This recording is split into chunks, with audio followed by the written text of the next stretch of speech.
miércoles, hoy nos toca a la noche. Vamos a analizar e informarles acerca de temas de política, de temas del deporte, de la economía, de todo lo que va sucediendo, no solamente en nuestro país, sino en el mundo. Y para eso tenemos como uno de los temas del día la agenda que la Corte Suprema de Justicia estableció de trabajo para este año. Y Nicolás Luca nos va a analizar esos 11 puntos de trabajo que van a dictaminar los de la Corte Suprema. Pero también nos va a explicar cuál es el trasfondo que tiene ese funcionamiento y si hay temas que se podrían haber resuelto años anteriores y si hay temas que podrían quedar para más adelante pero los quieren resolver ahora. Tenemos muchas dudas sobre este tipo de cuestiones que rondan alrededor de la Corte Suprema y Nicolás Luca creo que nos tiene varios detalles para explicar. Pero otro de los temas es el aumento del gas. Las empresas van pidiendo entre un 30 y un 35% y la pregunta que surge y que nos va a responder Diego Falcone, por supuesto, es ¿tiene que aumentar el gas? ¿Cuánto tiene que aumentar el gas? ¿Por qué este pedido de las empresas? ¿Qué es lo que sucede con la cotización que tienen el gas por parte de las empresas y qué es lo que les llega también fundamentalmente al consumidor? No podemos dejar afuera que en el ámbito político viene ya desde hace varios días hablándose de una posible interna en Cambiemos con un candidato en la reelección del presidente Mauricio Macri, pero con otro candidato posiblemente radical. ¿Qué pasa con esta interna que aparentemente queda en los medios de comunicación, pero que todavía no se habló formalmente? También de eso vamos a estar hablando en el día de hoy. Y Santiago Ladino no me va a dejar sola con las respuestas del deporte, porque me va a tratar de explicar qué pasa en la mente de un jugador que está por retirarse, está próximo a retirarse y también me va a contar todos los porqués y todas las cositas de las que habló nada más y nada menos que uno de los ídolos de la selección argentina, que es Mascherano, ¿no? Ese Mascherano que todos llamábamos el héroe. Bueno, el héroe también por ahí posiblemente piensa en el retiro y se evalúa qué es lo que va a seguir de acá más en su carrera. ¿Quieren saber más? Quédense.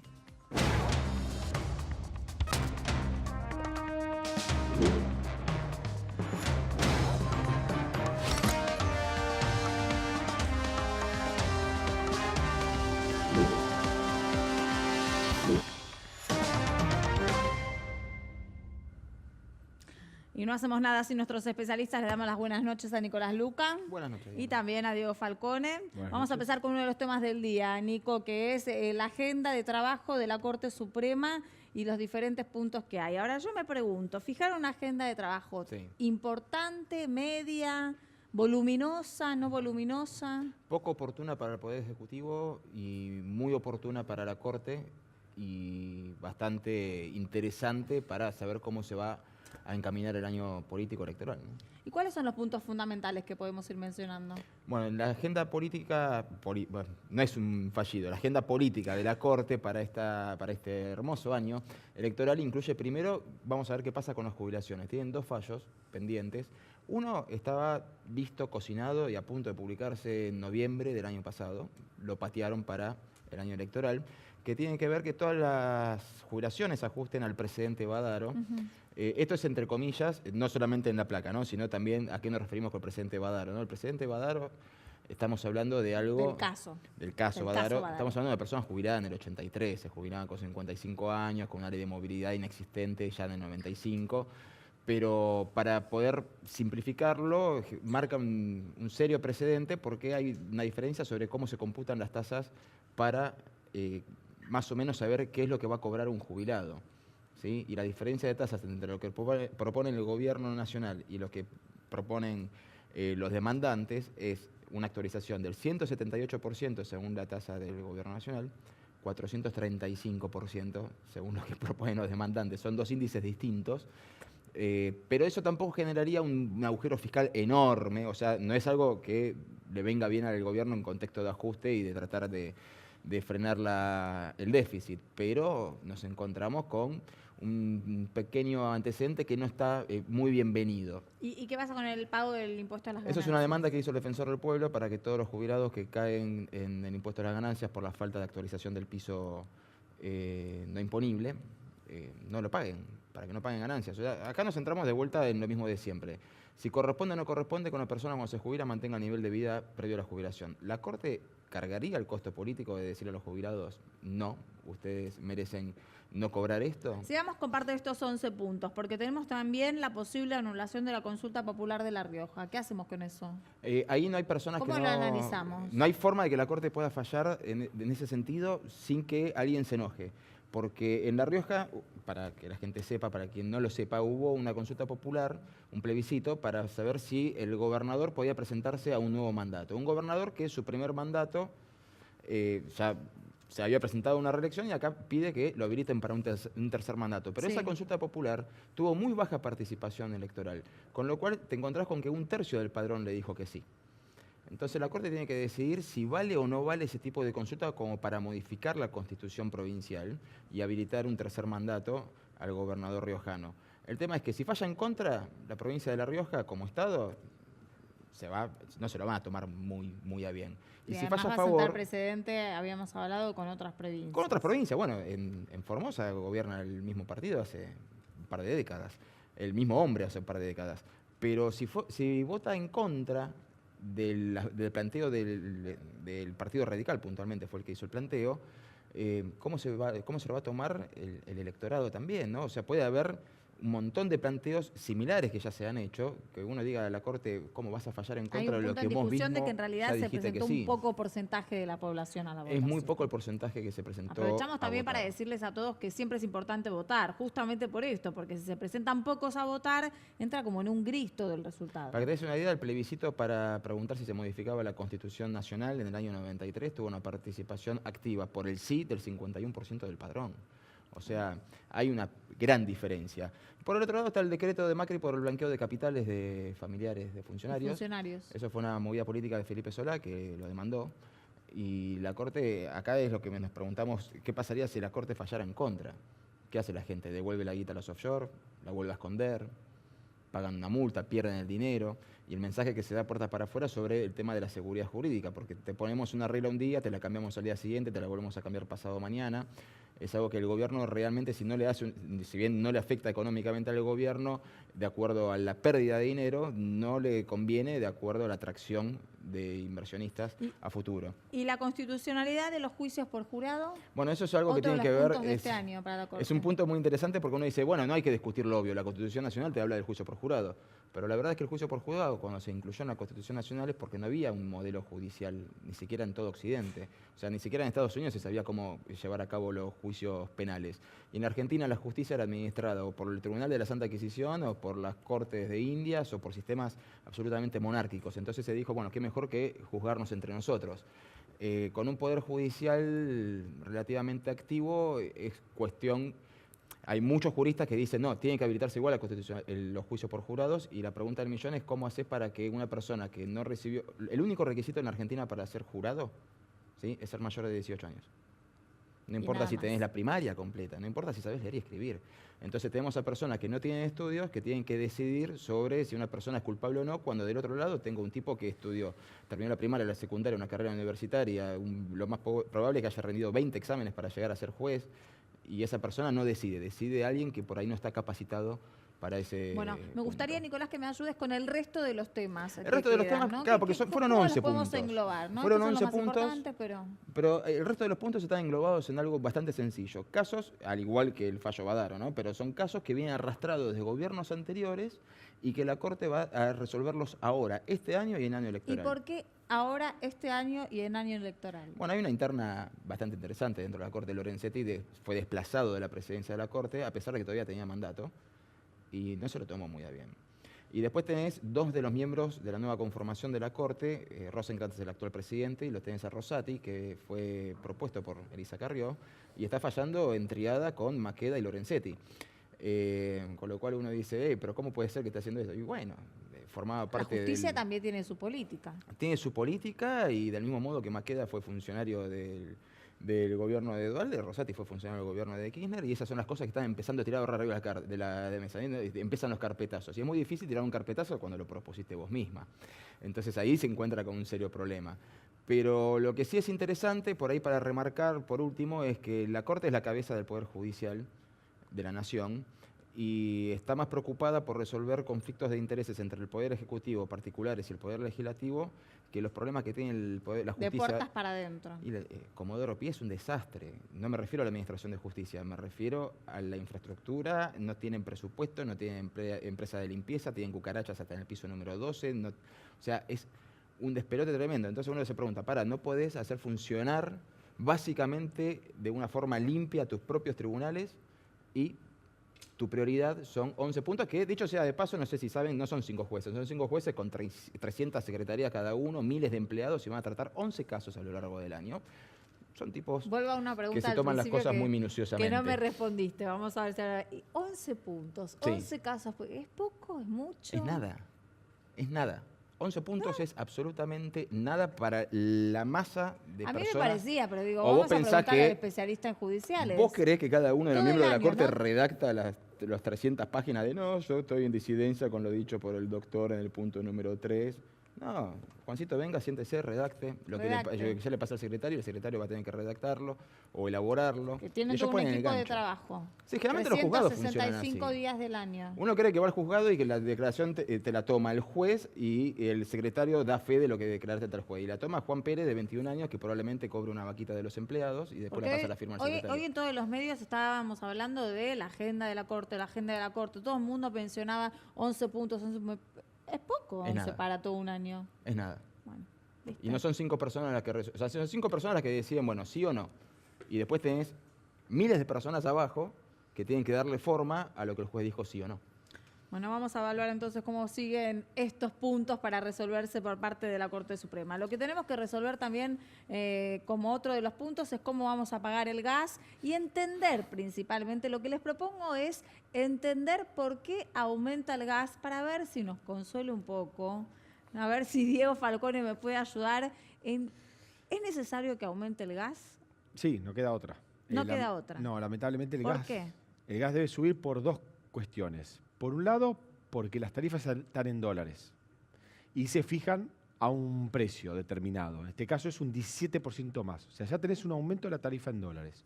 Teníamos una expectativa de que fuera 3,90 y entre el 14 y 15 de febrero, cuando se hicieron las subastas, cerraron en 4,59. Bien. Eso implicó un 17% de aumento. ¿Por qué aumentó el gas? Si Argentina ahora tiene gas en Vaca Muerta. Por una sencilla razón. A las compañías le dijeron, bueno, tu tarifa está en dólares, pero se va a especificar. ¿Cómo se va a especificar? Sí, en una fecha dada, entre los primeros 15 días de marzo, se va a hacer un promedio del dólar. Ellos tienen un precio, o sea, gastos en dólares. Exacto. Y van a recibir pesos. Pero un tipo de cambio, de mercado. El tipo de cambio que el gobierno espera es en 38 y 39, que esté como ahora. Si está arriba de 41, va a estar complicado. Pero en principio las compañías van a recibir pesos hasta octubre, por el gas que vendan durante todo ese periodo. ¿Qué pasa si el dólar sube? Problema de las productoras.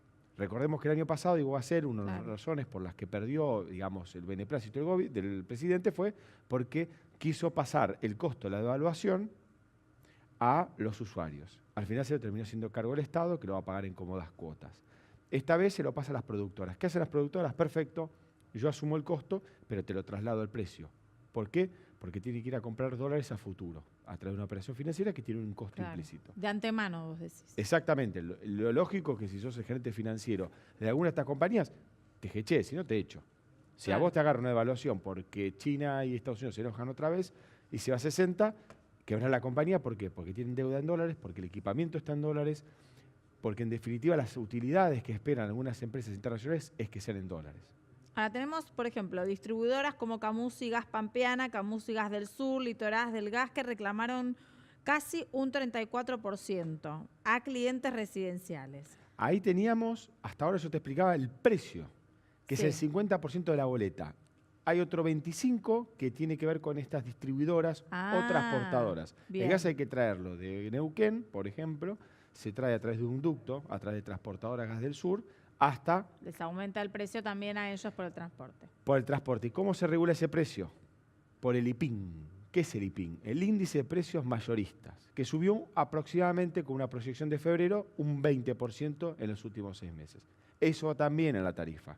Y ahí estás trasladando el 25% del 20%. Ese aumento también se incorpora ahí. Y después te queda el resto del 25% de la tarifa, que es impuestos. Claro. Conclusión, esto te tiene que dar un número. El gobierno, como te decía, espera 30 porque quiere que el dólar siga estable. Ahora, si el dólar se fue a 41, tachar a doble. Ahora, que algunas empresas pidan 34% casi. Por ejemplo, Metrogas que pide 32% promedio. La diferencia entre lo que pide una empresa o la otra depende también entonces de todos estos gastos que pueda llegar a tener. Depende de la estructura de costos y sobre todo de cómo cerró el gas, porque la tarifa esta es un promedio. Cada una fue cerrando sus contratos y en función de eso va a definir la tarifa. Pero el punto central es prenderle una vela al dólar. Cualquier salto inesperado del tipo de cambio los primeros 15 días de marzo, usted esté tranquilo en casa. Mira que el dólar cierra el 15 de marzo en 38, va a saber que va a pagar un 30. Ahora, si el dólar se toca 45, quédese tranquilo que ese precio que hoy estamos hablando va a ser más alto. Ahora, vamos a hablar un poco también de cuánto vamos a pagar de más, pero antes quería mencionar algunos de los Twitter que dio el presidente de la Nación el día de hoy, en el que un poco responsabiliza de que en algunos lugares de municipios o en algunos lugares chicos, lo que pasa es que se le pone incrementos a la boleta de gas, en este caso, que no corresponden específicamente al gas. Entonces, por ejemplo, vemos que dice, son muchas las cooperativas eléctricas que le suman a las boletas de electricidad gastos que no corresponden al consumo de los usuarios, dicen. Eso es bastante común, digamos. En realidad lo que hacen los municipios es usar la boleta de un servicio que vos pagás y que la gente no entra al detalle de todos los cargos que hay, para meter algún gastito. Igual. Es buenísimo lo que me estás diciendo. O sea, yo tengo que agarrar mi boleta de gas y ver todos los detalles que me ponen para entender bien qué me están cobrando. Exactamente. Cosa que nunca hago. Nadie lo hace. Entonces, de la misma manera que nadie mira el costo de financiamiento de la tarjeta de crédito, nadie mira nada. Nadie lo hace, pero Uno hay que paga, hacerlo. Sí, hay que Para hacerlo. eso tenemos acá a nuestro maestro de economía que nos dice, fíjese todos los detalles. Lita Láser y decía, salga, camine, señoras. Bueno, usted mire las boletas. Ahora, la realidad es que ese no es el problema. El problema es que Aranguren, el exministro, antes de que viniera Iguacel, antes de Lopetegui, porque ya vamos por el tercero, armó todo un esquema que iba a funcionar si el dólar estaba tranquilo. Te decía que las tarifas están en dólares, y si el dólar estaba tranquilo no pasaba nada, y que la inflación no fuera alta, por el lado de la distribución. ¿Qué pasó en 2018? Voló todo por los aires, voló el dólar, voló la inflación, y se le complicó muchísimo al gobierno porque tuvo que dar muy malas noticias después de haberse dado pésimas en 2016. Y ahí está el problema, no en lo que pueda cargar el municipio de Massachusetts. Ahora acá tenemos para dar un poco más de información. Hasta 1.000 metros cúbicos por año pagarían en promedio 162 pesos más por mes. Sí, son 5, según Metrogas, son 5,39 por día. Claro. No es tanto. El 16% de los usuarios pagaría un 18,48 por día. Y finalmente los que van a pagar más, unos 1.500 pesos más por mes, que son 50 pesos más, es el 4%. De estos números se agarran.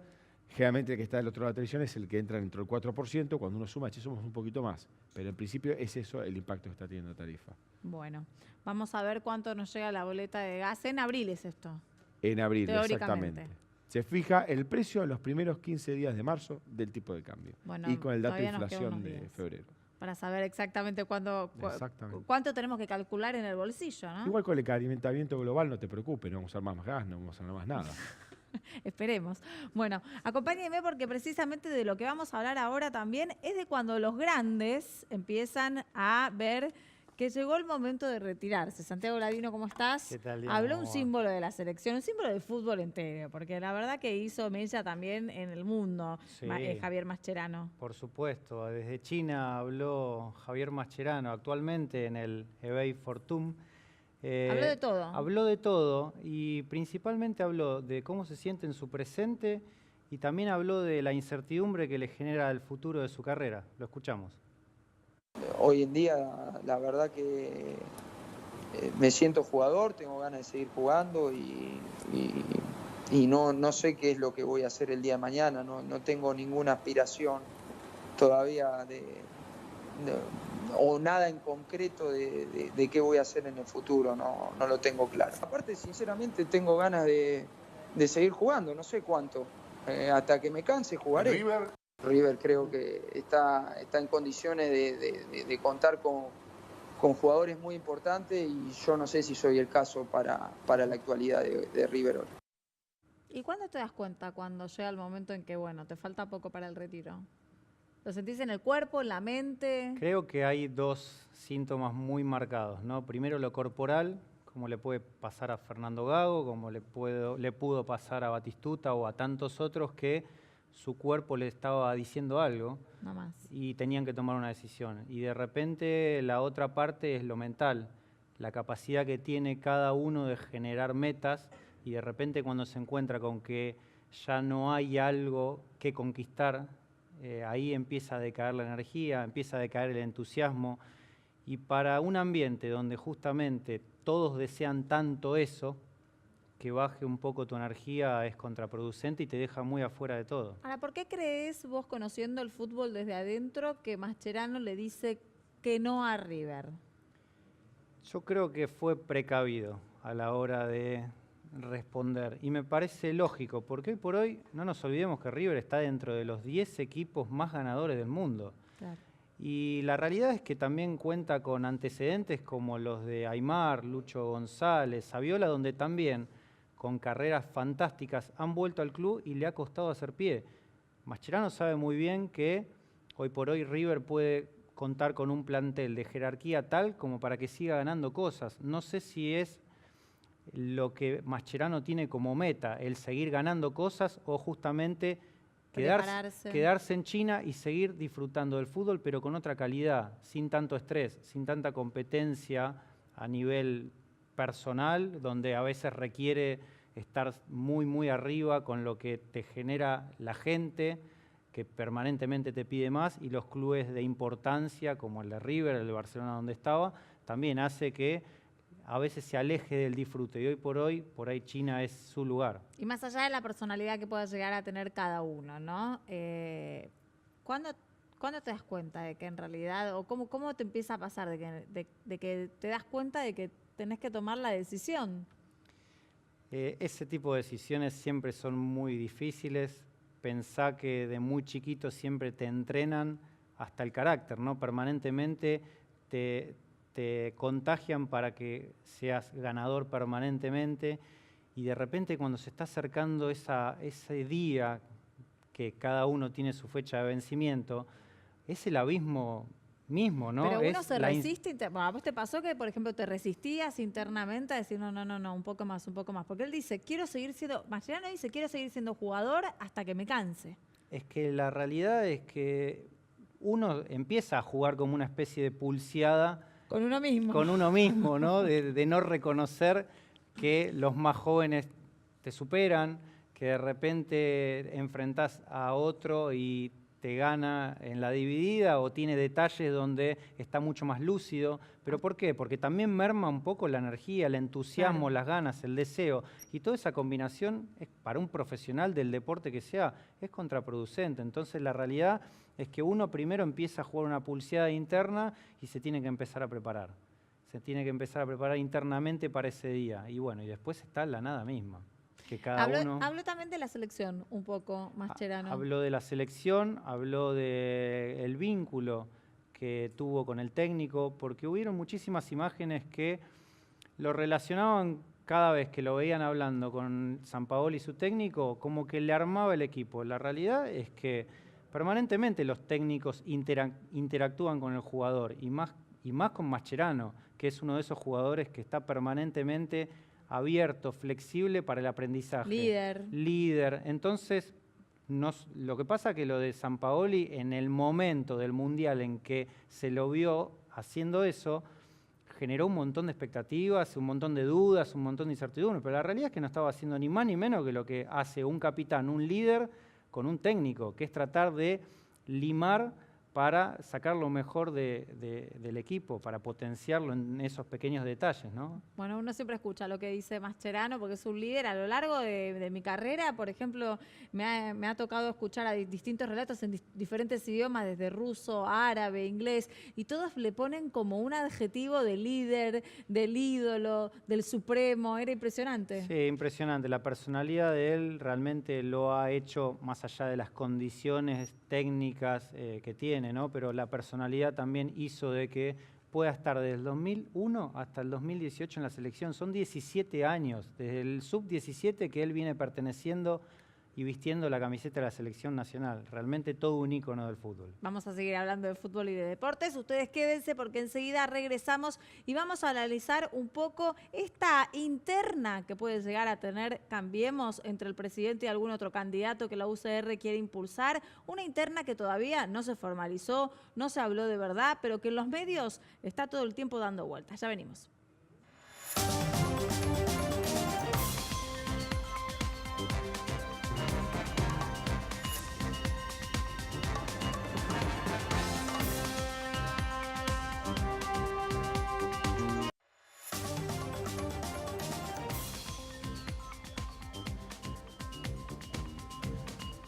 Les propongo ahora analizar un poco el año electoral de la mano de una interna que todavía no se blanquea en algún punto, pero que en los medios todos salen a vociferar. ¿Habrá una interna en Cambiemos? ¿Estará el presidente Mauricio Macri presentándose en las PASO con algún otro candidato, en este caso de Radical? Salieron en los medios a hablar de un lado y del otro, todavía en realidad no se formaliza nada, ni tampoco se ponen de acuerdo. Vamos a escuchar en principio a Rogelio Frigelio, que dijo lo siguiente, el ministro de Interior. Hasta ahora no es un tema que se haya discutido. Para nosotros hay un líder del espacio político que Cambiemos, que es el presidente, que ya anunció que va a ir por la reelección. No hemos tenido en ese espacio de discusión, que es la Mesa Nacional de Cambiemos, por lo menos hasta ahora, requerimientos para analizar o debatir algunas alternativas en este sentido. Vamos a analizar este tema con Luciana Rayet, que es presidenta de la Juventud Radical. Gracias por estar aquí con nosotros. Hola, ¿qué tal? Muy buenas noches. Buenas noches. Y en principio, ¿usted qué opina sobre, qué le sugiere toda esta situación? Yo creo que no hay que tomarlo como un susto o como un miedo que esto suceda. Digo, nosotros los radicales allá por el 2015, en esa famosa convención de Gualeguaychú, que es nuestro espacio en donde nosotros definimos estrategias electorales, se definió acompañar en este sentido al actual presidente, Mauricio Macri, en una instancia en la que la verdad que entendíamos que había que interponer los intereses nacionales por sobre los intereses partidarios, porque se quería dejar atrás una década en la que la verdad había sido dolorosa, digo, no solo viéndolo desde el punto de vista de la capital, sino federalizando la política.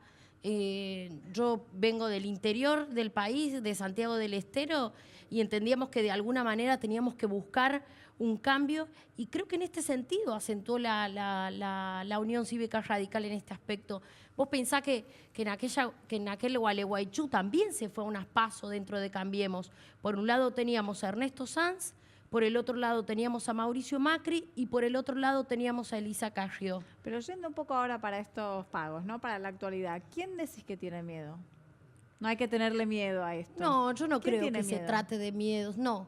Me parece que hay una discusión que no tiene nada que ver con mezquindades políticas dentro del frente político, electoral, como quieras llamarle. Me parece que tiene que ver con ideas de proyectos distintas. Aquí no se trata de un candidato u de otro. Aquí se trata de discutir proyectos, ideas, digo, cómo se lleva a cabo el rumbo económico, qué es lo que más hoy nos afecta y lo que más quizás nos adolece a todos los argentinos, pero en este sentido yo soy una de esas de las que cree que en la pluralidad de voces que tiene hoy Cambiemos es en donde se puede encontrar un rumbo que siga tratando de generar, digo, los mejores consensos, porque a veces también estábamos acostumbrados a pensar que la grieta debía y debe seguir existiendo. Los radicales no pretendemos eso, los radicales, un poco añorando aquel pasado radical, Alfonsín no fue su legado.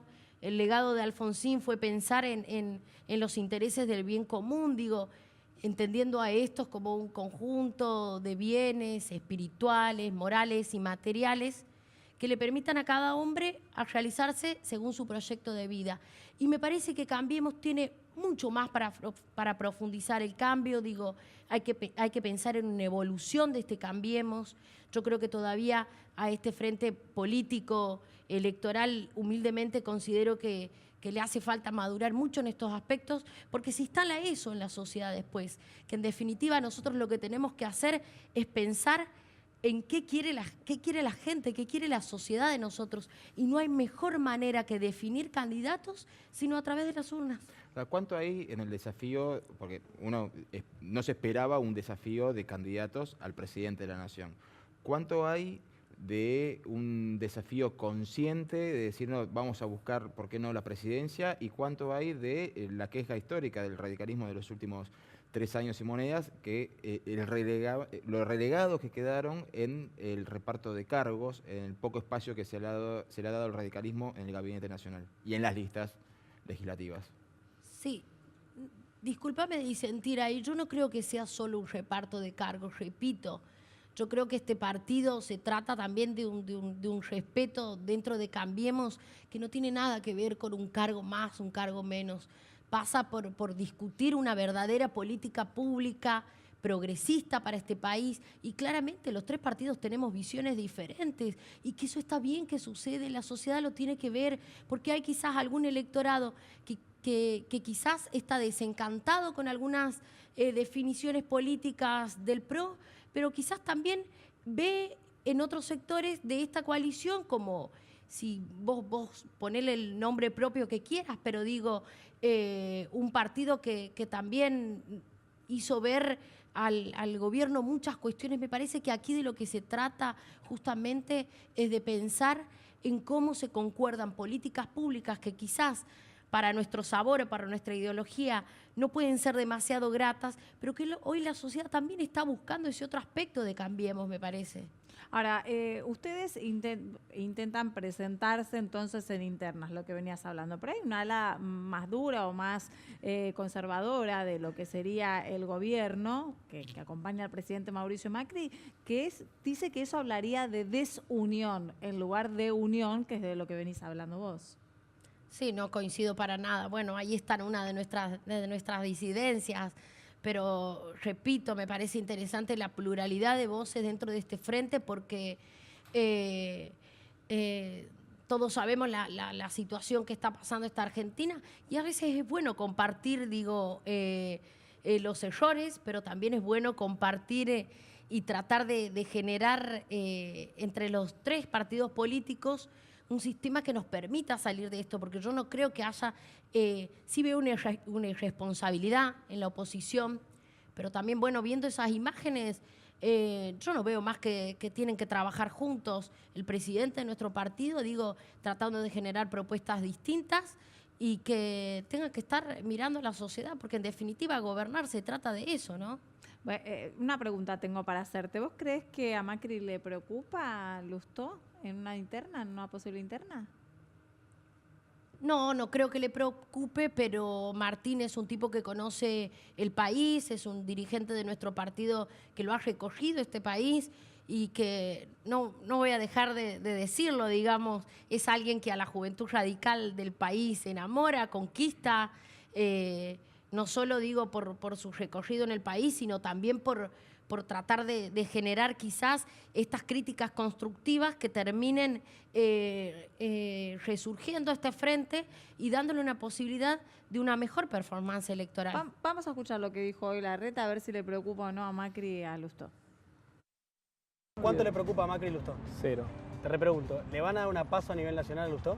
Mirá, todavía más que un comentario periodístico ahí, no escuché ninguna presentación, nadie oficialmente lo dijo y nada. Podría haber una paso, podría no, pero digo, nadie todavía oficializó nada. ¿A Macri le preocupa 0 Lustó? Desafortunada me parece su respuesta, porque en realidad lo que debería preguntarse quizás es si los radicales qué podemos aportarle a este frente o en qué podemos servir a Cambiemos y en todo caso servir a la sociedad. No voy a poner, pero me parece demasiado desacertado sus palabras. Perdón el uso de la palabra, pero ha habido radicales más intransigentes con el perdón del uso histórico de esa palabra, ¿no? Durante el gobierno anterior, y uno se pregunta cómo se toma puertas para adentro del radicalismo, que hoy por ahí las figuras que más gravitan en la opinión pública, que más hablan con los medios, sean el gobernador de Mendoza o Martín Lustó, que no han sido precisamente intransigentes con el gobierno anterior. No te entendí demasiado bien la pregunta. Uno fue ministro de Economía y el otro fue un gobernador, no llegó a ser gobernador ante el gobierno anterior, pero tenía cierta cercanía dentro del bloque de lo que se llamaban radicales K vulgarmente. Sí, a mí me parece que la construcción de los diferentes escenarios y hoy en esta coyuntura, lo repito y lo dije en el principio de nuestra conversación, creo que tiene que fijarse más en tratar de mirar en un futuro, porque hay cosas que no alimentan y que no construyen a los problemas sociales que hoy tenemos. Repito, yo en mi provincia están haciendo el gobierno provincial, que también tiene un modelo K, aplica el modelo K en mi provincia, y hacen una cancha de golf, están en construcción de un estadio único que cuesta más de que lo licitan todo el tiempo, que que cada vez amplían más el monto de millones y millones de pesos, pero el 40% de la población no tiene agua en sus casas.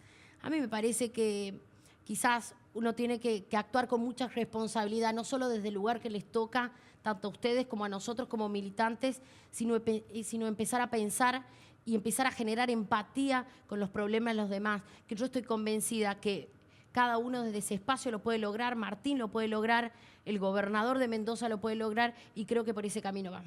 Bueno, vamos a ver, a dejar un poquitito la discusión de puertas para adentro de lo que sería Cambiemos, pero también podemos evaluar lo que pasa de puertas para afuera con la oposición al gobierno de Cambiemos. Te invito a mirar este tuit que dio Felipe Solá esta misma tarde, mostrando una foto con Cristina Kirchner, y dice que le pedía una reunión porque es la dirigente opositora con mayor peso político electoral. ¿Usted qué opina al respecto de este Twitter, de esta foto, de lo que significa? Bueno, siempre se ha sacado fotos con peso electoral, ¿no? O sea, opositor. Bueno, la foto con Macri también era el mayor en el 2009. Bueno, claro, Felipe Solá quien supo ir. No sé, creo que esa foto es solo eso, solo una foto. Porque, ¿te parece? Sí. ¿Por qué? Y porque el peronismo yo no veo un peronismo unido, ni encabezándose, ni encolumnándose detrás de alguien. Me parece que están un poco desparramados por todos lados, sin tratar de encontrar ese hueco, y quizás que es a eso lo que voy cuando hablo de responsabilidad, no solo del gobierno de turno, sino también responsabilidad de la oposición. Me parece que jugar con las necesidades de los demás, que hacer una foto y tratar de actuar mezquinamente en cuanto a lo político deja mucho que desear, no sé, bueno, te repito. Lo que pasa es que en este caso Cristina tiene casi un piso del 30% de votos, y para ganar elecciones se necesitan votos. Sí, claramente, eso no. Pero yo estoy convencida de que este espacio nosotros lo vamos a fortalecer. La coalición cívica, el PRO y la Unión Cívica Radical van a trabajar para poner al próximo presidente de la nación, de eso no tengo dudas. ¿Y podría ser Mauricio Macri? Cualquiera de los dirigentes que está, pero claramente podría ser. Bueno, muchísimas gracias. Entonces, que vamos a hablar de economía, porque justamente en un año electoral la economía vale y mucho. Para eso volvemos acá con nuestro profesor Diego Falcone, que nos va a explicar un poco quiero entender, a ver si me ayudás, Diego, esta relación de tira y afloje entre el Banco Central y las tasas. Bueno, lo que tenemos es un Banco Central que está de a poquito volviendo a subir la tasa a los niveles que vimos a principios de febrero. O sea, recordemos que el 5 de febrero la tasa está donde está hoy. La tasa que fija el Banco Central, que es la que trabaja con los otros bancos, 50%. Ahí vemos cómo el dólar cerró 38.87, unos 17 centavos abajo respecto a ayer, que es otra caída similar a la que vimos el día lunes. Ajá. Es decir, el Banco Central va subiendo el precio del peso, es decir, muestra atractivo al peso, y el dólar vuelve a caer. Sobre todo en un contexto donde hay una oferta de dólares importante y estamos cada día más cerca de la cosecha. El punto que vuelvo a mostrar es qué está pasando con el plazo fijo. Otra vez. ¿Por qué Todos insisto los días siempre el plazo profesor fijo? me enseña lo mismo. Porque acá pasaron muchas cosas en la Argentina de 2018. Nos olvidamos de quién, del amigo Toto Caputo. El Toto Caputo que inicia el desarme de las famosas LEVACs. Antes, un inversor de a pie, una persona sencilla, un ciudadano, podía consumir un producto especial, que eran las LEVACs. Esto es, le podías prestar la plata al Banco Central. ¿El plazo fijo qué es? Le presto la plata a un banco. El banco toma esos pesos y se los presta al Banco Central. Y ayer aprendimos que no le cobra nada, como que no gana nada el banco. Excepto si compra las LELIC que van a una tasa del 50. Bien. Pero por ese depósito no puedo usarlo todo. Habíamos dicho que usaba el 80%. Antes uno podía acceder a esta tasa del 50%, que era la LEVAC. Vino Caputo y dijo, no. Yo necesito que los bancos funcionen. Es decir, que la gente vaya, haga su plazo fijo, el banco se dé vuelta y lo preste a una empresa, y si no lo quiere prestar a una empresa, se lo dé el Banco Central. ¿Qué pasó?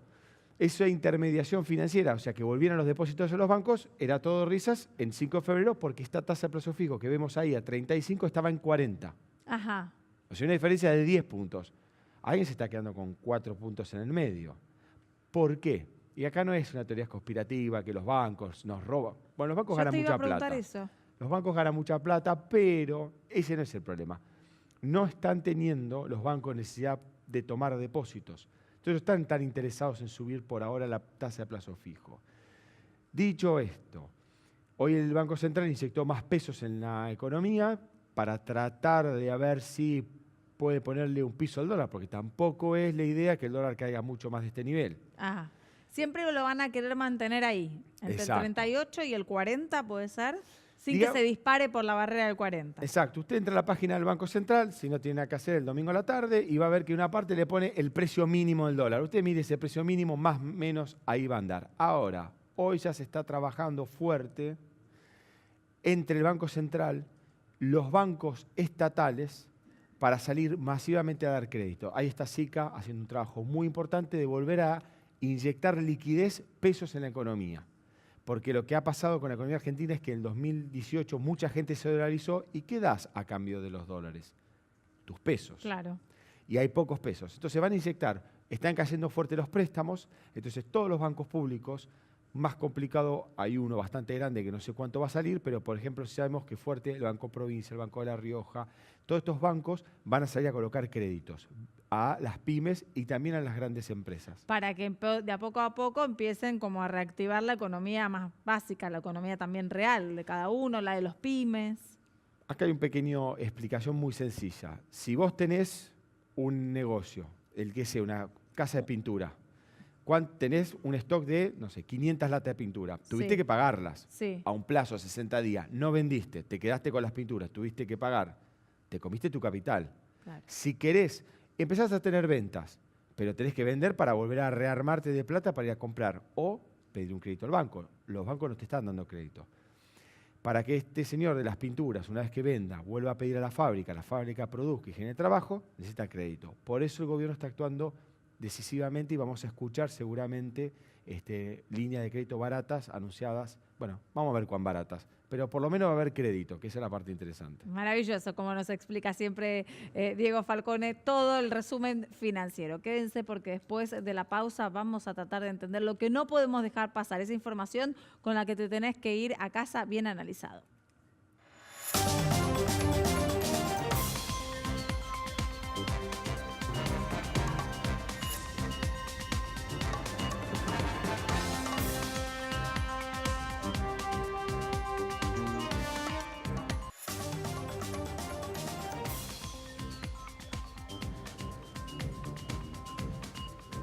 Los temas que no podemos dejar pasar en el día de hoy, antes de cerrar el programa, Nicolás.